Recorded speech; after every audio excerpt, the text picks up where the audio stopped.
cœur de l'histoire. Retour aux origines. Et pour cette émission consacrée à la gastronomie, forcément, c'est une question de circonstance. Franck, pour vous, c'est une question que vous pose Anastasia sur Europe1.fr.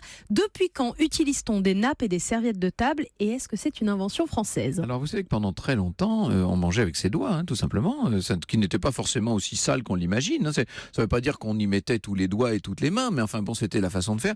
Et on n'avait pas d'assiette, on utilisait souvent un grand morceau de pain qu'on appelait le tranchoir. Bon.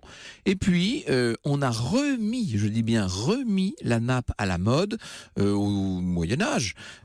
Cette nappe, elle avait existé pendant l'Antiquité. On le voit d'ailleurs sur les coupes peintes de la Grèce antique. On voit ces petites tables qui sont recouvertes de nappes. Alors évidemment, la nappe était un lin extrêmement fin autrefois qui permettait de donner un peu de raffinement au souper et qui permettait aussi d'emporter quelques aliments lorsqu'on avait fini. Ça n'est plus le cas au Moyen-Âge. Au Moyen-Âge, il s'agit surtout, et à la Renaissance, de recouvrir les tréteaux, de donner un peu d'allure à la table, et puis surtout, on s'y essuie les mains, les doigts, la bouche. On se sert de la nappe quasiment comme d'une serviette aujourd'hui. En fait, c'est André Castelot qui nous raconte ça dans l'histoire à table.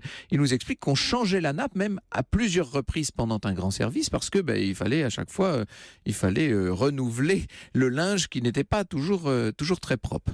Les serviettes étaient changées ensuite à chaque service et la nappe à l'entremets. Pourquoi à l'entremets ? Parce que ça tombait après les sauces. Alors petit à petit, le linge de table est devenu un élément, là encore, de raffinement, comme du temps de l'Antiquité, et aujourd'hui, ça fait partie intrinsèque d'un beau dîner. Une belle table, un beau dîner, une bonne cuisine, si vous n'avez pas un joli linge de table, à mon avis, ça ne vaut rien.